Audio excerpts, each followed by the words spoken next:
Olá pessoal, eu sou o professor José Augusto e esse é o canal Português Animado. Seja bem-vindo! Olá! Hoje o nosso assunto é a significação das palavras. Vamos ver um anúncio publicitário feito pela Secretaria de Saúde do Espírito Santo. Uma campanha de conscientização sobre a importância da doação de órgãos na vida de quem os recebe.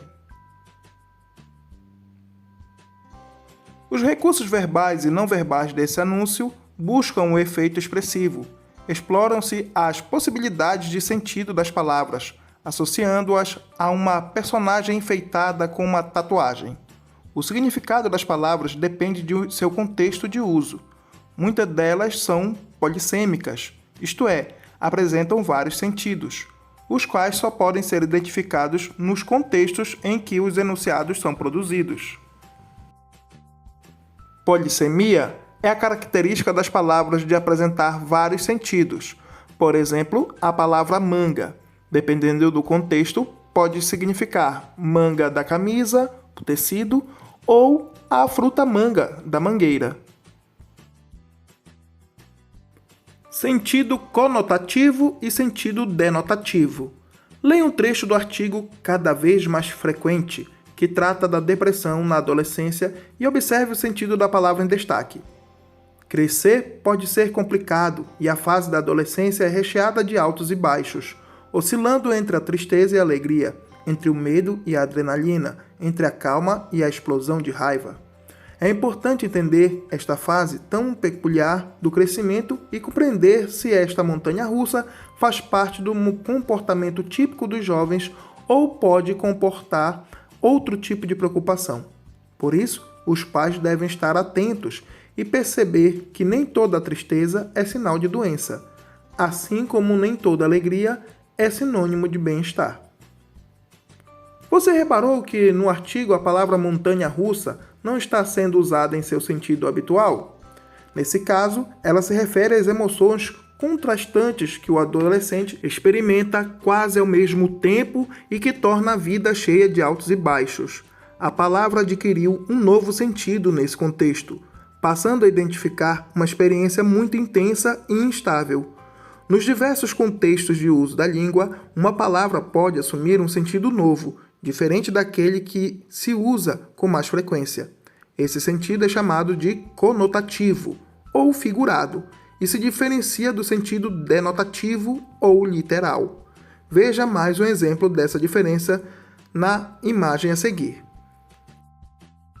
Essa imagem explora dois sentidos da palavra fervendo. No texto verbal, expressa-se o sentido conotativo. Os pensamentos da personagem estão agitados ou confusos. A imagem, por sua vez, traz o sentido denotativo. O vapor sugere que o cérebro está escaldante, em ebulição. O humor é obtido pela associação entre a imagem da personagem e a maneira como se sente a pessoa que publicou o texto. Sinônimos, antônimos, hiperônimos e hipônimos. O estudo da significação das palavras envolve também o reconhecimento de relações entre elas, que podem ocorrer por semelhança ou por diferença. Leia o texto da imagem a seguir, prestando atenção nas palavras que designam o animal da foto. Atire a primeira pedra. Quem nunca cedeu à carinha de um cachorro pidão implorando por comida ao pé da mesa?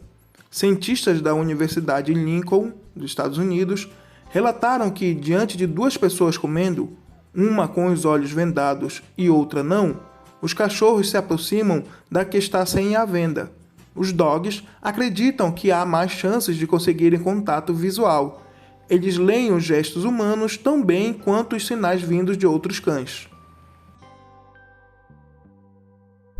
3 substantivos desse texto se referem ao animal nele citado: cachorro, dog e cão. Essas palavras são chamadas de sinônimos, porque apresentam sentidos equivalentes no contexto. Note, porém, que elas não têm significado idêntico. O emprego de dog, um termo que o produtor do texto tomou emprestado da língua inglesa, produz um efeito de sentido específico. Com seu uso, o texto se torna mais afetivo, menos formal. A escolha de um vocábulo entre vários sinônimos disponíveis revela algumas características como o objetivo da interação, a idade aproximada do falante, seu lugar de origem, seu nível de escolaridade, etc. Observe também que, em determinados contextos, utilizamos a palavra animal para substituir o termo cachorro. As duas palavras podem designar o mesmo ser. No entanto, animal tem um sentido mais amplo e, por isso, é chamado de hiperônimo, enquanto cachorro e cão, de sentido mais restrito, são hipônimos. Veja outro exemplo. A palavra esportes. Ela é um hiperônimo porque tem um sentido mais abrangente, pode significar vários tipos de esporte. Mas as palavras natação, futebol, atletismo, vôlei são hipônimos. São termos de sentido mais restrito. Cada uma delas significa um tipo de esporte. As relações de sinonímia, hiperonímia e hiponímia estabelecem semelhança entre as palavras. É possível ainda que dois termos se relacionem por oposição, sendo, nesse caso, antônimos, como exemplificam os pares noite clara e noite escura, ou sabor doce e sabor amargo. Sinônimos são palavras com sentidos equivalentes ou muito próximos em determinados contextos. Antônimos são palavras com sentidos opostos. Hiperônimos e hipônimos são palavras com sentidos próximos.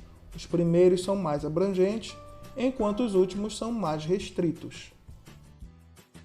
Seu like, se inscreva no canal para saber quando tem vídeo novo. É isso, pessoal. Muito obrigado. Tchau!